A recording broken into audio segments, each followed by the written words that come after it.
As I think everybody knows, COVID has impacted, and as Chrissy just so eloquently described, has impacted our lives in so many ways. In most communities, COVID has risen to the top cause of death, roughly the third leading cause of death in many cases, and has diminished our progress nationally on life expectancy gains. And so I say that, and I lead with that because I want to always remind everyone that we're still dealing with COVID. It's not over, and we have an opportunity in front of us to ensure that we continue to remind people about the importance of this virus, and our response to it must be remain vigilant, and cannot be short-sighted. As we all know, the greatest opportunity we have from a public health perspective to ensuring that we stay up to speed is ensuring that our science and our response keep up with the ever-evolving nature of the virus as it mutates and continues to spread across the globe. As Christy's already described, we have these new bivalent boosters, which we're all very excited about, specifically because they're designed to protect against the most recent versions or subvariants of the COVID virus, and they really are critical to us ensuring that we continue to avoid severe illness, hospitalizations, and death associated with COVID in our communities. Well, I know, again, some people believe the pandemic's over. We still have people going to the hospital. We still have people dying, as Chrissy's already described. And so we've got to remain vigilant and making sure that we're clear in our messaging and that we're encouraging everyone in our communities to stay up to date on their COVID-19 vaccines. These vaccines are safe. They're effective. We've seen the impact of vaccination. I think there's plenty of literature to support that these are working and they're safe and they help us to avoid loss of life and morbidity due to this virus. Local health departments and our partners are on the ground, and we remain on the front lines of COVID response. We were the first to receive shipments of the new bivalent boosters in most states. We were also the first to begin administering those doses to those folks who came in the very early days of administration. Given that our initial supplies were limited, we worked quickly to make those available and to communicate clearly who was eligible, and to make sure we had concise messaging about what was available in the community.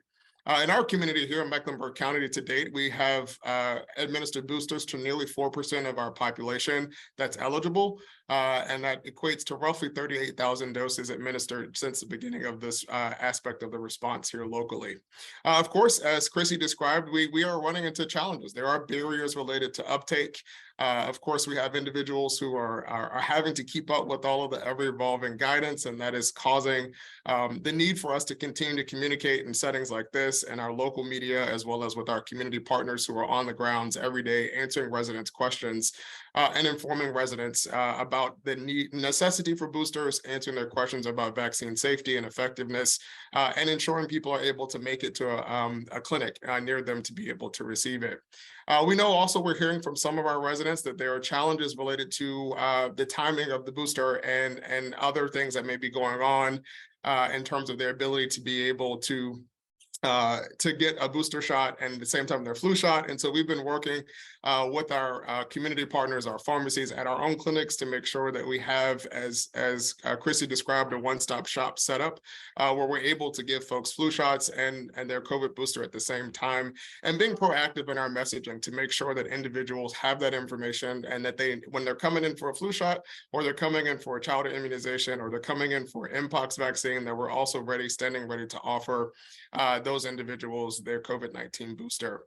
We also know we've had a lot of folks who've had infections recently, and so we have heard from individuals who've had recent infections that they want to wait longer, and there's some desire to delay getting a booster. And so we try to respond and answer those questions and make sure that we are collectively speaking with one voice as we talk to our community members, both public health and our healthcare providers.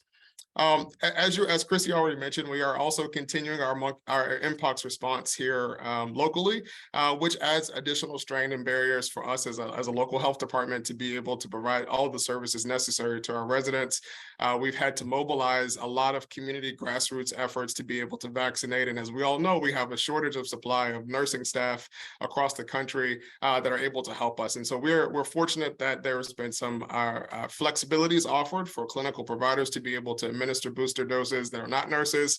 But of course, we continue to have to work to make sure we're able to balance our response to COVID monkeypox, as well as it's also back to school season. And so kids are back to school, and the exclusion dates for many of our students in schools and communities for their back to school immunizations are here.